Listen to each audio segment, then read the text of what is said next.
பரிசுத்த ஆவியின் பெயராலே ஆமென். ஆரம்ப ஜெபம். விண்ணிலும் மண்ணிலும் வாழும் எல்லா உயிரினங்கள் பிறப்பிடமே, எங்கள் தந்தையே, இதோ உம் பிள்ளைகள் என்ற முறையில் உரிமையோடு உம்மிடம் மன்றாடி கேட்கிறோம். உம் மாட்சிமையின் வளத்திற்கேற்ப உம் ஆவியினால் எங்கள் உள்மனதில் நாங்கள் வலிமையும் சக்தியும் பெற அருள் புரியும். விசுவாசத்தின் வழியாக கிறிஸ்து எங்கள் உள்ளங்களில் குடிக்கொள்ள செய்தவர். அன்பே எங்கள் வாழ்வுக்கு ஆணைவரும், அருளே அதன் அடைப்படையமாக அமைய அருள் புரியும். நாங்கள் இறை மக்கள் அனைவரோடும் சேர்ந்து கிறிஸ்துவின் அன்பின் அகலம், நீளம், உயரம், ஆழம் என்னவென்று உயிர்த்துணர செய்தவர். அறிவில் கடந்த இந்த அன்பினால் நாங்களும் நிரப்பப்பட்டு முழு நிறைவு அடைய அருள் புரிவீராக. ஆமென். நம் விருப்பங்களை அறிந்து நிறைவேற்றும் இறைவனுக்கு கிறிஸ்து வழியாக அழியா புகழும் மகிமையும் என்றென்றும் எல்லா தலைமுறைகளும் ஒலிப்பதாக. ஆமென். ஜெபிப்போமாக. அன்பு இறைவா, எம் பாவங்களுக்காக தடைப்பட்ட உம் திருமகனின் இதயத்தின் வழியாக உம் அன்பை பொழிய திருவுளம் கொண்டீர். அதே அன்பை எம் வாழ்க்கையை வெளிப்படுத்தி உம்மை மகிமைப்படுத்த அருள் புரியுமாறு உம் திருமகன் இயேசு கிறிஸ்து வழியாக உம்மை மன்றாடுகிறோம். ஆமென். அனைவரும் வழங்குவார்கள்.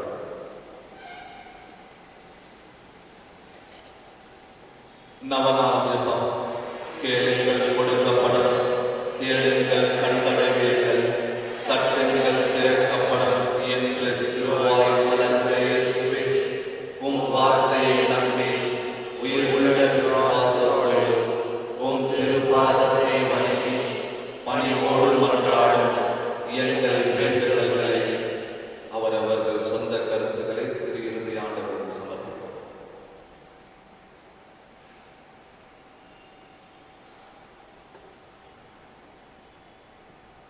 இரக்கத்தோடு கேட்டருளும் எங்கள் அன்பான இயேசுவின் திரு இருதயமே, நீரே எங்கள் சரணம் என்று ஓடி வந்தோம்.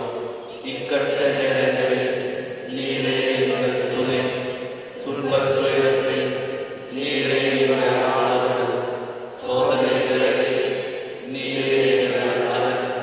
நாங்கள் எழுப்பிய மன்றாட்டுகளை எப்படியும் தருவீர் என்று நம்பியிருக்கிறோம்.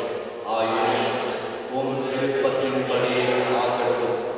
இந்த விண்ணப்பங்கள் நிறைவேறாவிட்டால் மனமுடைந்து விடாமல் உம்மை வாழ்த்தி வணங்கி போற்றி புகழ்ந்து ஒருபோதும் பின்வாங்காமல் என்றும் உம் திருச்சித்தத்திற்கு அமைந்து நடக்க எங்களுக்கு அருள் புரியுமாறு உம்மை மன்றாடுகிறோம்.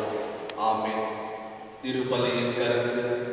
ஓ இயேசுவின் இருதயமே, நாங்கள் ஒப்புக் கொடுக்கும் இந்த திருப்பலி வழியாக பிதாவோடு பரிசுத்த ஆவியோடு ஒன்றாக உம்மை ஆராதிக்கிறோம்.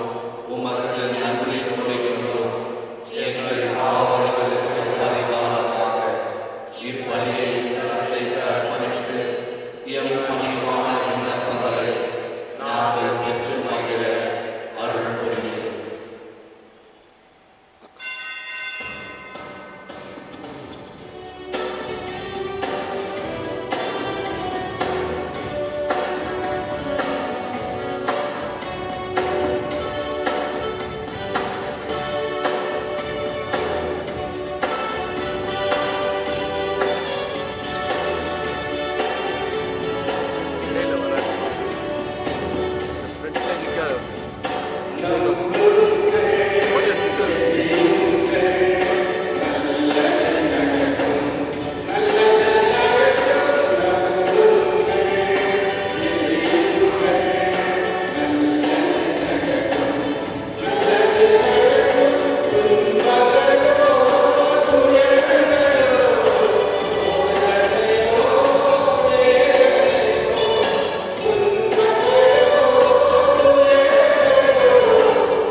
சிறப்பித்து கொண்டாடுகின்றது.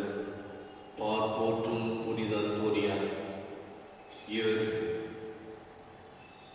தன்னுடைய வாழ்வு, தன்னுடைய வார்த்தைகள் இவைகளின் வழியாக அநேக மக்களுடைய வாழ்வின் மனமாற்றத்திற்காகவும் இறை ஆசிரியை பெறுவதற்காகவும் உன்னதமான ஒரு கருவியாக விளங்கினார்.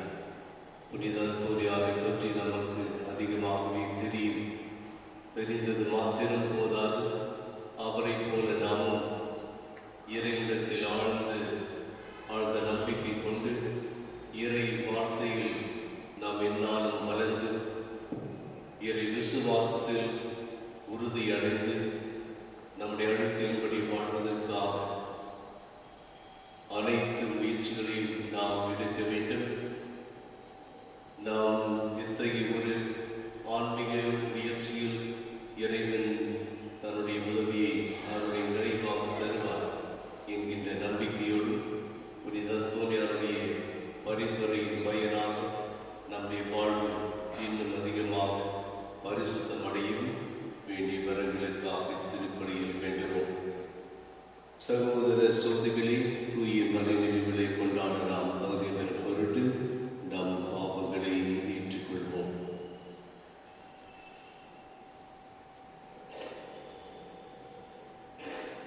எல்லாம் உள்ள இறைவனிடமும் சகோதர சகோதரி உங்களிடமும் நான் பாவியனை ஏற்றுக்கொள்கின்றேன். ஏனெனில் சிந்தனையாலும் சொல்லாலும் செயலாலும் கடமையில் தவறியதாலும் பாவங்கள் பல செய்தேன். என் பாவமே என் பாவமே என் பெரும் பாவமே. ஆகையால் இப்பொழுதும் கன்னியான புனித மரியாதையும் வானதூத புனித அனைவரையும் சகோதர சகோதரிகளையும் நாம் இறைவனாகிய ஆண்டவரிடம் எனக்காக வேண்டிக் கொள்ள மன்றாடுகின்றேன். எல்லாம் வல்ல இறைவன் நம் மீது இரக்கம் வைத்து நம் பாவங்களை எல்லாம் மன்னித்து நம்மை நிலை வாழ்வு அழைத்து செல்வராக. ஆமென்.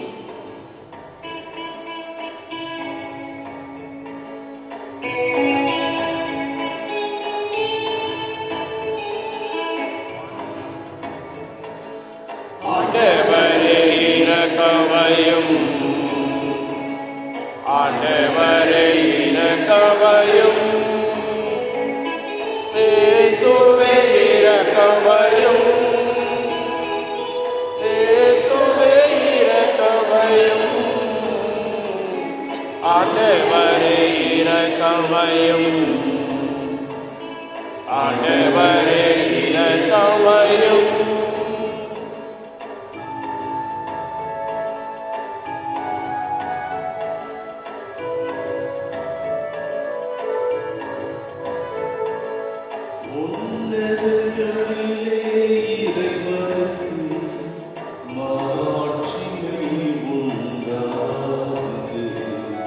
உலகினிலே நன்மனதவர்க்கு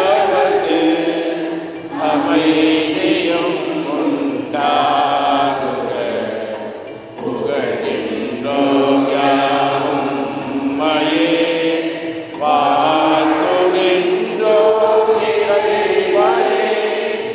உமக்கு ஆராதனை புரிந்து உம்மை மகிமைப்படுத்துகின்றோம். உமது மேலான் மாட்சிமைக்காக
புனித அந்தோனியாரை தலை சிறந்த போதகராகவும் எங்கள் தீவுகளில் பறித்து வீசுபவராகவும் உம்மக்களாக எங்களுக்கு வழங்கியுள்ளீர்.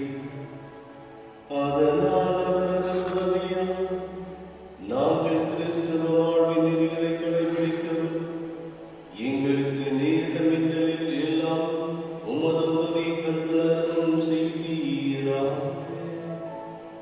உம்மோடு பரிசுத்த ஆவியின் ஐக்கியத்தில் இறைவனாய் என்றென்றும் வாழ்ந்து ஆட்சி செய்கின்ற எங்கள் ஆண்டவர் உம் திருமகனாகிய கிறிஸ்து வழியாக உம்மை மன்றாடுகின்றோம். ஆமென்.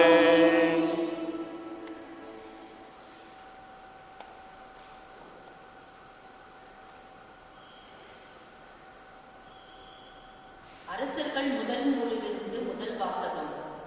அந்நாட்களில் எலியா ஆகாபை நோக்கி, நீர் போய் உணவும் பானமும் அருந்துவீர், ஏனெனில் பெருமழையின் ஓசை கேட்கிறது என்றார்.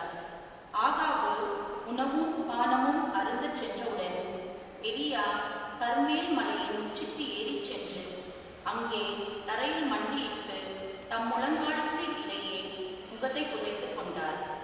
பின்பு அவர் தம் பணியாளனை நோக்கி, நீ போய் கடல் பக்கமாய் பார் என்றார். அவன் போய் பார்த்து ஒன்றும் இல்லை என்றான். எலியா அவனை நோக்கி, 7 முறை மீண்டும் சென்று பார் என்றார். 7ஆம் முறை அவன் சென்று பார், இதோ மனித உள்ளங்கையளவு சிறிய மேகம் ஒன்று கடலிலிருந்து எழும்பி மேலே வருகிறது என்றான். அப்போது எலியா அவனை நோக்கி, நீ போய் ஆகாமிடம் மலை தடுத்து நிறுத்தாதபடி தேரை போய்விடும்படி சொல் என்றார். இதற்கிடையில் வானம் இருண்டது, கார்மேகம் சூழ்ந்தது, காற்று அடித்தது, பெருமழை பெய்தது. ஆகாபு தேரில் ஏறி இஸ்ரேலுக்கு சென்றான். அந்நேரத்தில் ஆண்டவரின் ஆற்றல் எலியாவின் மேல் வந்திறங்க அவர் தம் இடையை வரித்து கட்டிக்கொண்டு இஸ்ரேல் வரை ஆகாபுக்கு முன்னே ஓடினார். இது ஆண்டவர் வழங்கும் அருள்வாக்கு. இறைவா நன்றி. பதிலுரை பாடல் பல்லவி. உம்மை புகழ்ந்து பாடுவது கடவுளே ஏற்புடையது. உம்மை புகழ்ந்து பாடுவது கடவுளே ஏற்புடையது. மண்ணுலகை பேணி அதன் நீர் வளத்தையும் நிலவளத்தையும் பெருக்கினீர். கடவுளின் ஆறு கரை புரண்டோடியது, அது தானியங்களை நிரம்ப விளையச் செய்தது. பல்லவி. உம்மை புகழ்ந்து பாடுவது கடவுளே ஏற்புடையது. நீரே அவற்றை இவ்வாறு விளையச் செய்துள்ளீர். அதன் படைசால்களில் தண்ணீர் நிலைத்தோடு செய்தீர். அதன் கரையோர நிலங்களை பரம்படித்து மென்மழையால் மிருதுவாக்கினீர். அதன் வளமைக்கு ஆசி வழங்கினீர். பல்லவி. உம்மை புகழ்ந்து பாடுவது கடவுளே ஏற்புடையது. ஆண்டு முழுவதும் உமது நலத்தால் முடிசூட்டுகின்றீர். உம்முடைய வழிகள் எல்லாம் வளம் கொழிக்கின்றன. பாலை நிலத்தில் மேய்ச்சல் நிலங்கள் செழுமை பொங்குகின்றன. குன்றுகள் அக்களிப்பை இடைக்கச்சையாய் அணிந்துள்ளன. பல்லவி. உம்மை புகழ்ந்து பாடுவது கடவுளே ஏற்புடையது.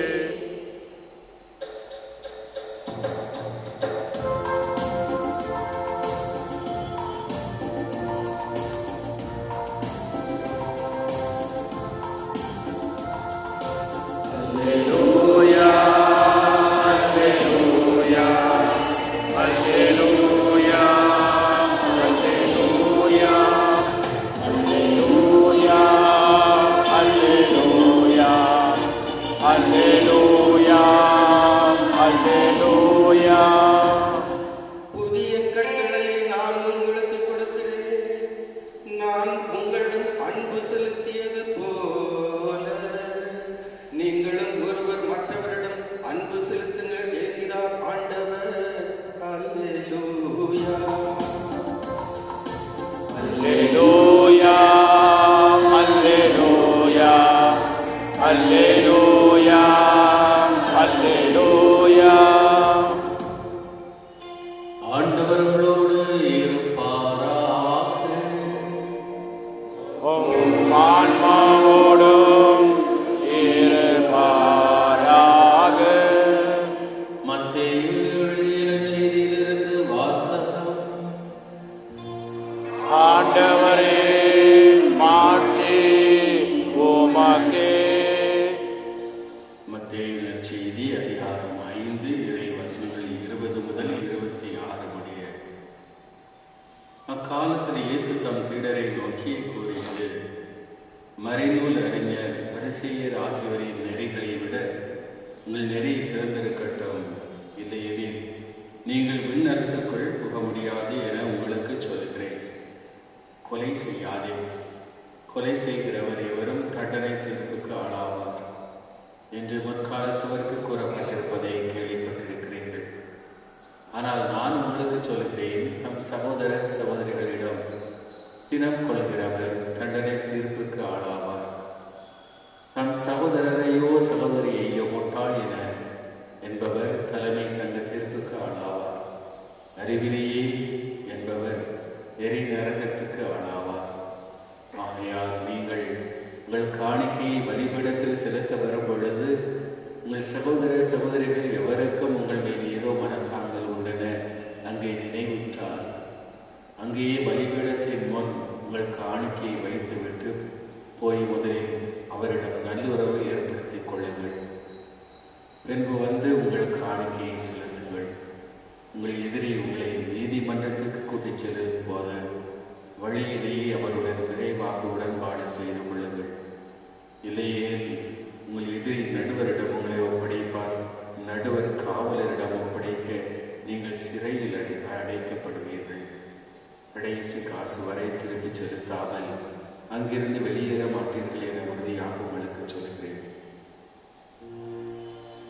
இது கிறிஸ்துவின் நற்செய்தி.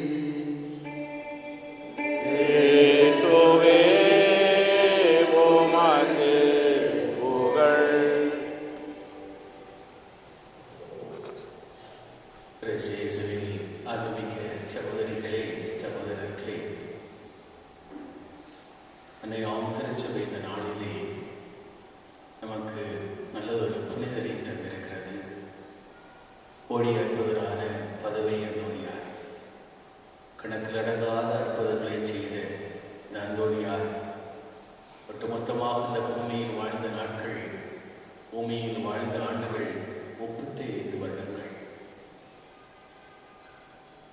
நம் அன்றாட வாழ்க்கையிலே நீடிய வாழ்நாள் வாழ வேண்டும் என்பதற்காக நம்முடைய உடலுக்கு பல்வேறு பயிற்சிகளை கொடுக்கிறோம்.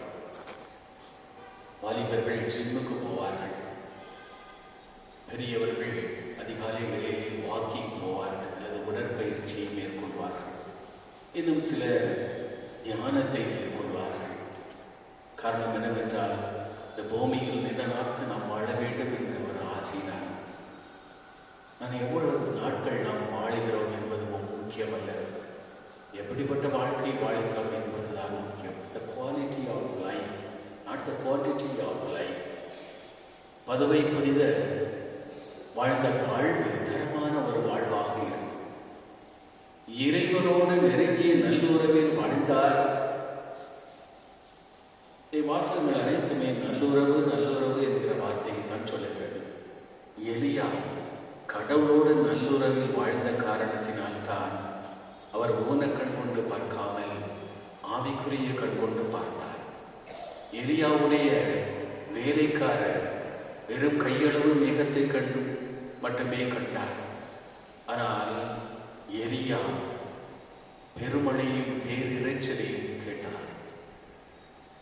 காரணம் என்னவென்றால், எலியாவின் வேலைக்காரர் ஊனக்கண் கொண்டு பார்த்து கையளவு மேகம் என்று சொன்னார்.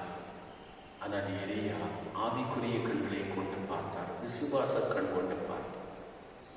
பதுவை புனித விசுவாச கண் கொண்டு பார்க்க வேண்டும் என்பதற்காகத்தான் அவருடைய வாழ்க்கை நமக்கு முன் உதாரணமாக கொடுக்கப்பட்டிருக்கிறது.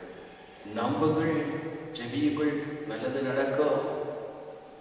வாழ்க்கையில் நல்லது நடக்க வேண்டுமானால் அதன் அடித்தளமாக இருப்பது நம்பிக்கை, விசுவாசம். இந்த விசுவாசத்தின் நாயகனாக இருந்தவர் தான் பதவி புனிதர் அந்தோணியார். எலியாவுடைய வாழ்க்கைக்கு மீண்டும் வருவோமானால் அவர் ஆண்டவரோடு நெருங்கிய உறவில் வாழ்ந்தார். நெருங்கிய உறவில் வாழ்ந்த காரணத்தினால் தான் எலியா ஏறெடுத்த காரியத்தில் வெற்றியை கண்டார். அவருடைய வாழ்க்கையிலே பார்க்கிறோம், 3 ஆண்டுகள் மழை பெய்யக்கூடாது என்றார், மழை பெய்யவில்லை. அடுத்த 3 ஆண்டுகள் மழை பெய்யட்டும் என்றார், மழை பெய்தது. ஏனென்றால் எலியாவின் கட்டளைக்கு கடவுளை கீழ்ப்படுகிறார். அந்த அளவுக்கு எலியா கடவுளோடு நெருங்கிய உறவில் வாழ்ந்தார். நற்செய்தி நூலில் ஆண்டவர் இயேசு கிறிஸ்து அருமையாக சொல்கிறார், நல்ல உறவை ஏற்படுத்திக் கொள்ளுங்கள். யாரோடு? நம்மோடு வாழுகின்ற சகோதர சகோதரிகளோடு நல்லுறவை ஏற்படுத்திக் கொள்ள வேண்டும். உறவில் சிக்கல்கள் ஏற்படுமானால், உறவில் சிறிய பிணக்குகள், பிளவுகள், சண்டை சச்சரவுகள் ஏற்படுமானால் அதை சமரச பேசி பேச்சுவார்த்தை நடத்தி உறவை சீர்படுத்திக் கொள்ளுங்கள் என்று ஆண்டவர் சொல்லி சொல்லுகிறார். நம் ஆளக்கூடிய கலாச்சாரம் உறவின் கலாச்சாரம் அல்ல. தனித்தீவாகவே வாழ பழகி கொண்ட மனிதன் பிற மனிதனுடைய தயவு இல்லாமல் என்னால் வாழ முடியும் என்று பல வேளைகளில் நினைக்கிறார். இந்த உலக வாழ்க்கையிலே பிறருடைய உறவு இல்லாமல் எந்த ஒரு மனிதனாலும் வாழ முடியாது. உறவுகள் பயன்படுத்தப்பட்டு தூக்கி எறியப்படக்கூடிய ஒன்றல்ல, மாறாக உறவுகள் நேசிக்கப்படக்கூடிய ஒன்று, அன்பு செய்யப்படக்கூடிய ஒன்று. யூஸ் அண்ட் த்ரோ கலாச்சாரத்தில் வாழ்ந்து கொண்டிருக்கிறோம். யாரெல்லாம் எனக்கு பயமுள்ளவர்களாக இருக்கிறார்களோ அவர்களோடு நல்ல உறவை ஏற்படுத்திக் கொள்கிறோம். அந்த நபர் பயனற்றவராக போகிற வேளையிலே அவர்களை நாம் தூக்கி எறிந்து விடுகிறோம். ஒருவருடைய உறவு வாழ்க்கை பயன்பாட்டின் அடிப்படையில் அல்ல. ஒருவரோடு நாம் கொண்டிருக்கிற உறவின் வாழ்க்கை எனக்கு அடுத்திருப்பவர் கடவுளை எனக்கு கொடுத்திருக்கிற கொடை. குடும்பத்தில் வாழ்க்கை துணை கடவுள் நமக்கு கொடுக்கப்பட்டிருக்கிற கொடை. பிள்ளைகள் கடவுள் ஆசீர்வாதமாக நமக்கு கொடுத்திருக்கின்ற கொடைகள். கடவுள் கையில் இருந்து நமக்கு வருகின்ற எந்த நபர்களாக இருந்தாலும், எந்த உறவாக இருந்தாலும் நல்லதாக இருக்கும். படைப்பின் தொடக்கத்திலே கடவுள் படைப்பு பொருட்களை படைத்த போது நல்லதென கண்டார். ஆதாமையும் ஏவாளையும் படைத்த போது அவருடைய உறவு ஒன்றிப்பிலே ஆண்டவர் இதை பார்த்தார், மிகவும் நல்லதென கண்டார். மிகவும் நல்லதொரு வாழ்க்கை வாழ வேண்டுமானால் உறவு நமக்கு மிகவும் அவசியமாக இருக்கு. அந்த உறவுக்கு மிகவும் எதிரியாக இருப்பது கோபம். கோபத்திலே 3 விதமான படிநிலைகளை பார்க்க முடியும். வெளிப்படுத்தாத கோபம், வெளிப்படுத்தக்கூடிய கோபம். வெளிப்படுத்தாத கோபம் என்றால் மறைக்கப்பட்ட கோபம். கோபத்தை எந்த நபர் மீது நாம் கோபத்தோடு இருக்கிறோமோ வெளிப்படுத்த மாட்டோம். ஆனால் நம்முடைய உள்ளத்திற்குள்ளேயே போதிக் கொண்டே இருக்கும். அது எவர் மீது நமக்கு கோபம் இருக்கிறதோ அவருக்கு பாதிப்பை உருவாக்குவதில்லை. மாறாக கோபம் நம்மை சுட்டரிக்கிறது, நம்முடைய நிம்மதியை கெடுக்கிறது, நம்முடைய அமைதியை கெடுக்கிறது. அது வெளிப்படுத்தப்படாத கோபம் உள்ளத்திற்குள்ளே பொதிந்து கொண்டிருக்கு. 2வது படிநிலையில் உள்ள ஒரு கோபம், வெளிப்படுத்தப்படக்கூடிய கோபம், வார்த்தையிலே சொல்லப்படுகிற கோபம். எவர் மீது நமக்கு கோபம் இருக்கிறது, நேரடியாக அவரிடம் நாம் எரிச்சலோடு வார்த்தைகளை, காயப்படுத்துகிற வார்த்தைகளை பயன்படுத்தி விடுகிறோம். அது தனக்கும் ஆபத்தை விளைவிக்கிறது, பிறருக்கும் ஆபத்தை விளைவிக்கிறது. இன்னொரு வகையான கோபம் வெளிப்படுத்தப்படக்கூடிய கோபமாக இருந்தாலும், எவர் மீது நமக்கு கோபம் இருக்கிறதோ அவர் மீது வார்த்தைகளை பொழியாமல் பிறரிடம் அவருடைய நற்பெயரை எடுப்பது, கேரக்டர் அசாசினேஷன் என்று சொல்வார்கள். பிறரிடம் அவருடைய நற்பெயரை கெடுக்கிற போது அதை அவரை கொலை செய்வதற்கு சமம். இந்த 3 விதமான படிநிலைகளில் கோபம் யாருக்கு மிகவும் ஆபத்தை, பாதிப்பை கொண்டு வருகிறது என்றால், கோபப்படுகிறவருக்கு. எவர் மீது கோபப்படுகிறாரோ அவருக்கு அல்ல. அன்பிக்க சகோதரிகளே, சகோதரர்களே, நம் ஆண்டவருடைய செய்தி மூலமாக மனத்தாங்கல்களை உள்ளத்தில் வைத்துக் கொண்டு, கோபத்தையும் வன்மத்தையும் வைராக்கியத்தையும் வைத்துக் கொண்டு ஆண்டவரோடு நல்ல உறவு ஏற்படுத்துவதற்காக காணிக்கையை கொண்டு வருவோமானால் இறைவன் அந்த காணிக்கைகளை ஏற்றுக்கொள்ள மாட்டார்.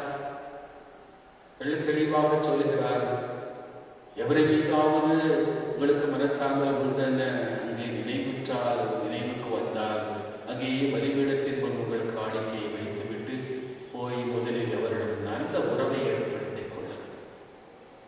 திருப்பலி வேளையிலும் கூட ஒருவேளை எவர் மீதாவது நாம் நல்ல உறவை ஏற்படுத்தாமல் இருந்திருந்தால் ஆண்டவரிடம், ஆண்டவரே என்னை மன்னியும் ஆண்டவரே, எவர் மீது நான் கோபமாக இருக்கிறோம் அவரை ஆசீர்வதியும் ஆண்டவரே, அவரை மன்னியும் ஆண்டவரே, அவருக்கு என்னை விட ரெட்டிப்பு மடங்கான ஆசீர்வாதத்தை கொடும் ஆண்டவரே என்று மன்னிக்கிறோம் என்று ஜெபிக்கிற வேளையிலே இறைவன் நம்முடைய ஜெபத்தை கேட்கிறார், அவருடைய வாழ்வையும் ஆசீர்வதிக்கிறார். எனவே அன்புமிக்க சகோதரிகளே சகோதரர்களே, இறைவனோடு நல்ல உறவை ஏற்படுத்திக் கொள்வோம், அயலாரோடு நல்ல உறவை ஏற்படுத்திக் கொள்வோம், தரமான உலக வாழ்க்கை வாழ்வோம். நம்முடைய வாழ்நாளில் புதிய நாட்களை சேர்த்து கொண்டு போவதல்ல வாழ்க்கை, மாறாக தரமான கிறிஸ்தவ வாழ்க்கை, இறைவனுக்கு ஏற்புடைய தூய மாசற்ற வாழ்க்கை வாழ வேண்டும். அதுவை புனிதர் வாழ்ந்தார். அவருடைய முன்மாதிரியை பின்பற்றி ஆண்டவருக்கு ஏற்றதொரு வாழ்க்கை வாழ வர வேண்டுவோம். ஆமென்.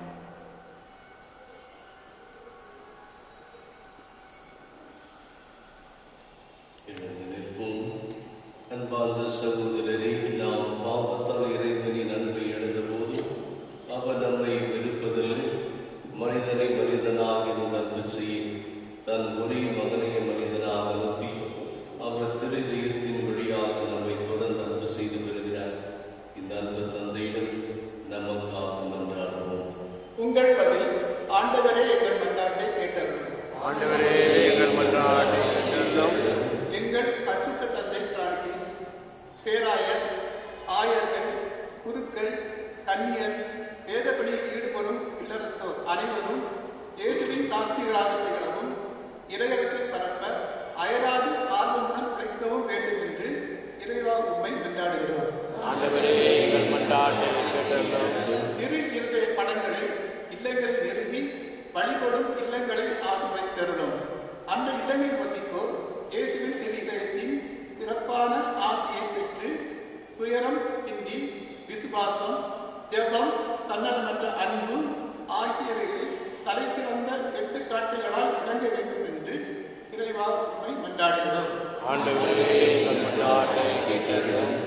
மன வேதனையாலும் உடல் நோயாலும் அவதிப்படும் அனைவரையும் நினைவு கூறுகின்றோம்.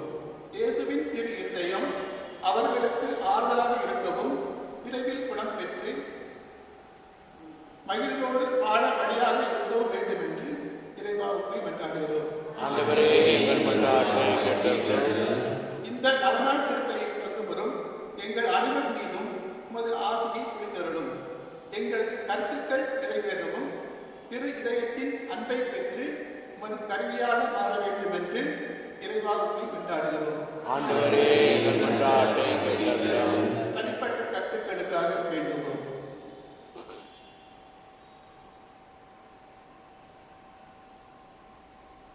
எல்லாம் உள்ள பரிசுத்த தந்தாய், நீர்மிகு உள்ளத்தோடும் தூய சிந்தனையோடும் நான் மனதோடும் திருசந்நிதியில் பணிபுரிய ஆசிக்கின்றோம். ஆனால் பலவில்லாத நாங்கள் சோதனைகளால் அலைக்கழிக்கப்பட்டு பாவத்தில் விழுந்து உம் திருமண இதயத்தை புண்படுத்தி இருக்கிறோம்.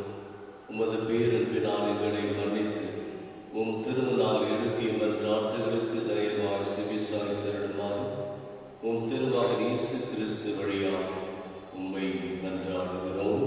ஆமென்.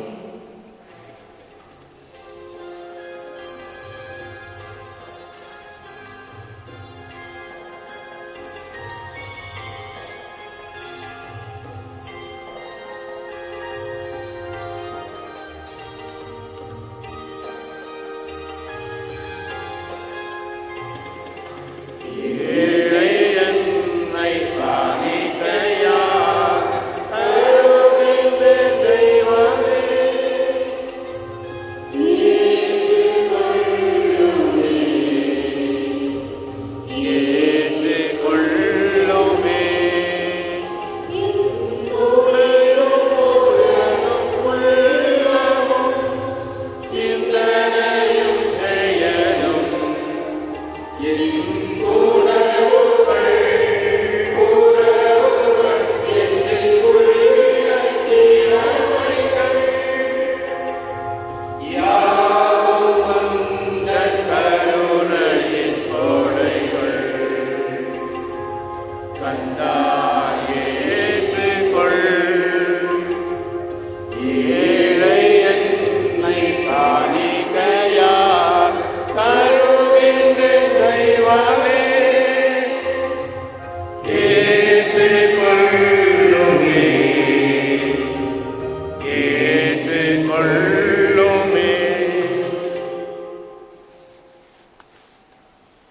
சகோதர சோதிகளே, என்னுடைய உடலுமான பலி எல்லாம் வல்ல தந்தையாக இறைவனுக்கு ஏற்றதாகும்படி மன்றாடுங்கள்.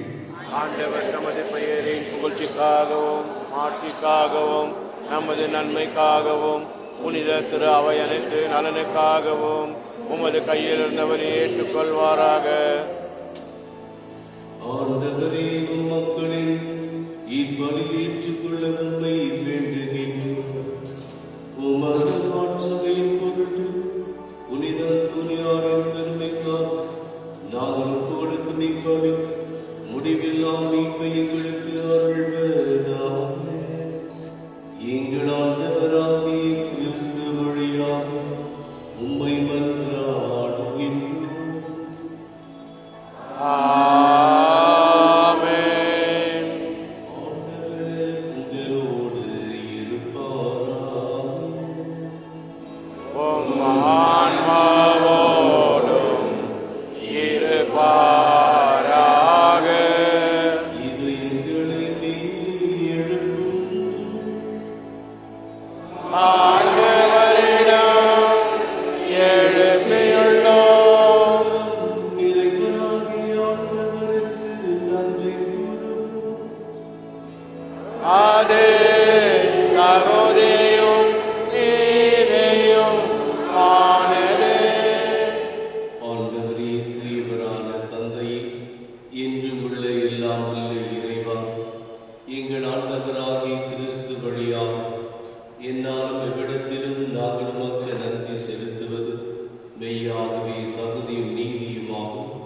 எங்கள் கடமையும் மீட்புக்குரிய செயலுமாகும். ஏனெனில் உம் புனிதர்களின் வியத்துக்கு சாட்சியத்தால் உமது திரு அவை என்றும் புதிய ஆற்றல் பெற்று பலமடைகிறது. இவ்வாறு எங்கள் மீது நீர் கொண்டிருக்கும் பரிவன்பை தெளிவாக காட்டுகின்றீர்.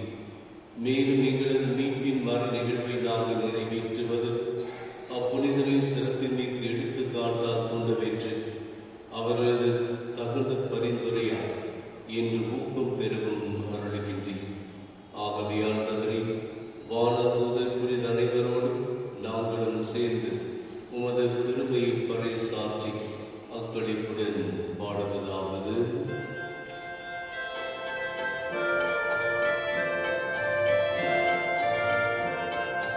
தூயவர் தூயவர் தூயவர் வான்படைகளின் கடவுளம் ஆண்டவர்.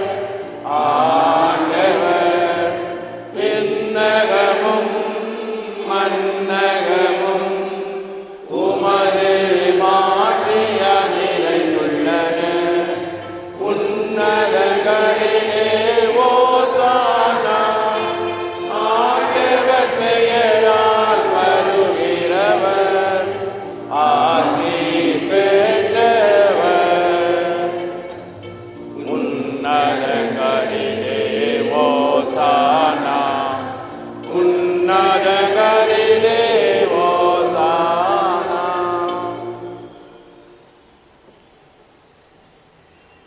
ஆண்டவரே, நீ மெய்யாகவே தூயவர், தூய்மை அனைத்திற்கும் ஊற்று. அவருடைய ஆவியை பொழிந்து இக்காணிக்கைகளை தூய்மைப்படுத்த உம்மை வேண்டுகிறோம். இவ்வாறு எங்கள் ஆண்டவர் இயேசு கிறிஸ்துவை உடலும் இரத்தமுமாக எங்களுக்கு இவை மாறுவனவாக. அவர் பாடுபட புலம் கனிந்து தம்மை கையளித்த போது அப்பத்தை எடுத்து நன்றி செலுத்தி அதை விட்டு தாம் சீடருக்கு அழைத்து கூறியதாவது: அனைவரும் இதிலிருந்து பெற்று உண்ணுங்கள். ஏனெனில் இது உங்களுக்காக கையளிக்கப்படும் என் உடல்.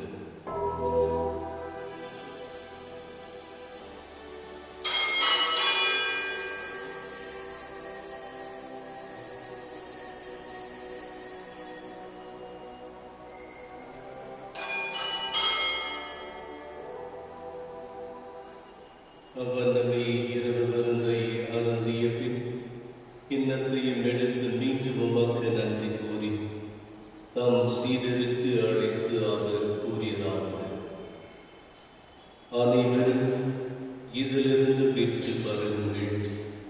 ஏனெனில் இது புதிய நிலையான உடன்படிக்கைக்குரிய என் இரத்தத்தின் பின்னம்.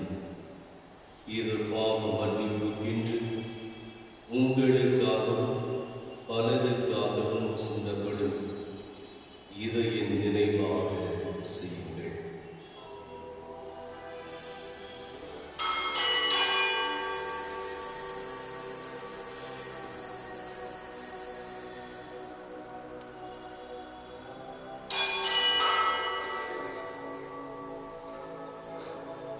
நம்பிக்கையின் மறைபொருள்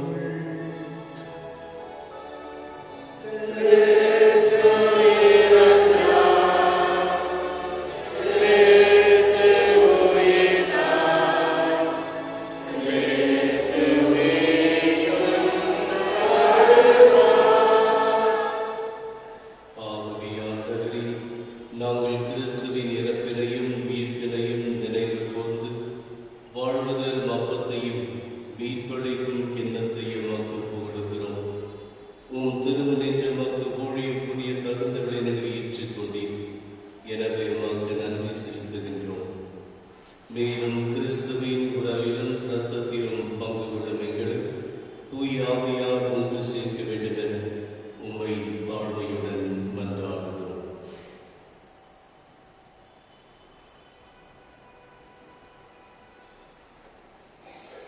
ஆண்டவரே, உலகெங்கும் வரவேற்கிறது திரு அவை நினைவு கூர்ந்துள்ளும். எங்கள் திருத்தந்தை பிரான்சிஸ், எங்கள் ஆயர் சார்ஜ், எங்கள் ஆயர் பீட்டர், எல்லா திருநரை அனைவரோடும் உமது திரு அவை அன்பில் நிறைவு பெற செய்கிறோம். மேலும் உயிர்களும் எதிர்நோக்குடன் தொழில் கொள்ளும் எங்கள் சகோதரர் சகோதரிகளையும் இருந்தோர் அனைவரையும் இரக்கத்துடன் நினைவு கூர்ந்து மது திருமகவுளின் ஏற்றருளும் எங்கள் அனைவர் மீதும் இரக்கமாயிரும்.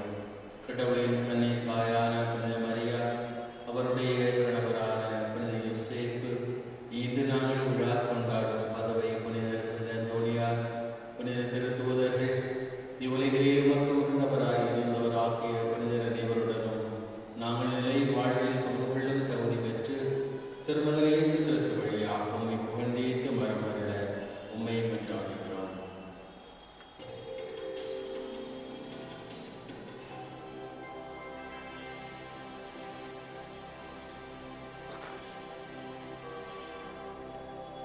இவர் வழியாக இவரோடு இவர் எல்லாம் வல்ல இறைவனாகிய தந்தையும் தூய ஆவியாரின் ஒன்றிலும் எல்லா புகழும் மாற்றி என்றென்றும் உமக்கு உரியதே.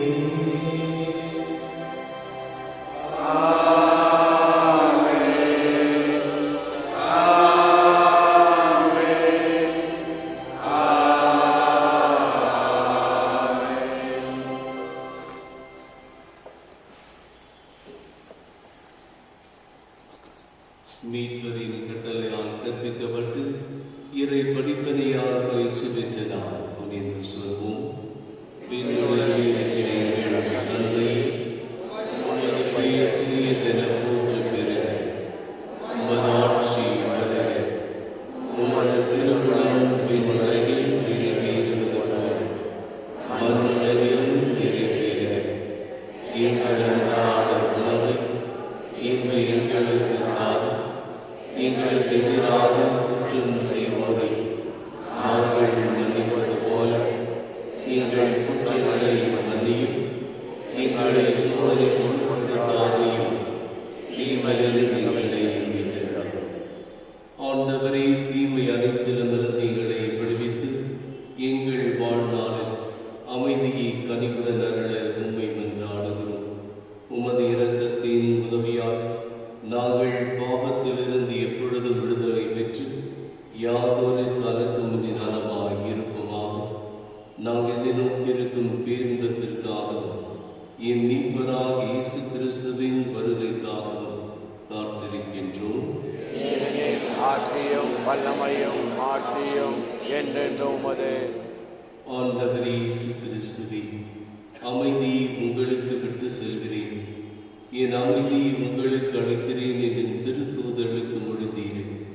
எங்கள் பாவங்களை பாராமல் உமது திரு அவையின் நம்பிக்கையை கண்ணோக்கி உமது திருவுளத்திற்கேற்ப அதற்கு அமைதியும் ஒற்றுமையும் அளித்தருள்வீராக. என்றென்று வாழ்ந்து ஆட்சி செய்கின்றவரே. ஆமென். ஆண்டவருடைய அமைதி உங்களோடு என்றும் இருப்பதாக. உம் ஆன்மாவோடும் இருப்பதாக. ஒருவர் அமைதியை பகிர்ந்து கொள்வோம். உலகின் பாவங்களை போக்கும் இரவின் சமரியே, எம்மேல் இரக்கம் வையும். உலகின் பாவங்களை போக்கும் இரவின் சமரியே, எம்மேல் இரக்கம் வையும். உலகின் பாவங்களை போக்கும் இரவின் சமரியே, எமக்கு அமைதி அருளும்.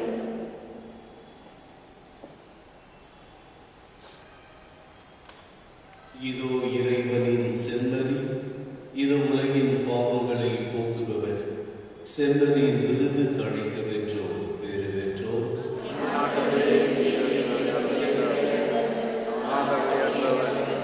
ஆனால் வார்த்தை மட்டும் சொல்லியல்லும் எனது ஆன்மா நலமடையும்.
உமக்கு அளிக்கின்றோம்.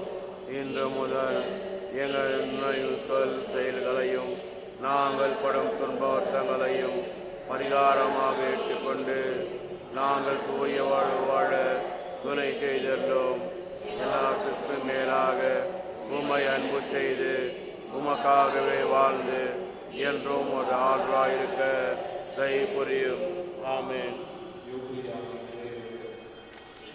சத்தையே உம் திருமகனும் என் சகோதரமான இயேசு கிறிஸ்துவில் நீர் எங்களுக்கு வழங்கிய நம்பிக்கையையும் தூயாவியார் வழியாக எங்கள் இதயங்களில் நீர் பட்டியலிய செய்த பிறர் அன்பு தொடரும் உமதாரத்தின் வருகைக்கான எதிர்நோக்கை எங்களில் தட்டி எழுப்பதுவாக.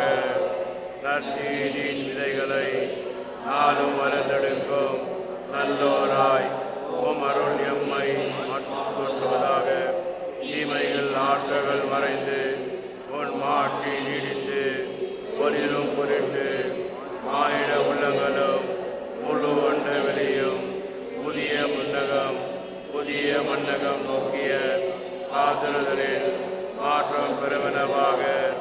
ஜூபிலி கொண்டாட்டத்தில் அருள் விண்ணக செல்வங்களுக்கான ஆர்வத்தை எதிர்நோக்கில் திருப்பயணியாக எம்மில் தூண்டி எழுப்புவதாக. அதே அருள் என் மீட்பரின் மகிழ்ச்சியையும் அமைதியையும் அகிலமெங்கும் அளிப்பதாக. என்றென்றும் போற்றுதற்குரிய என் கடவுளாகிய உமக்கு மாட்சியும் புகழும் என்றும் என்றும் உரித்தாகுக. ஆமென்.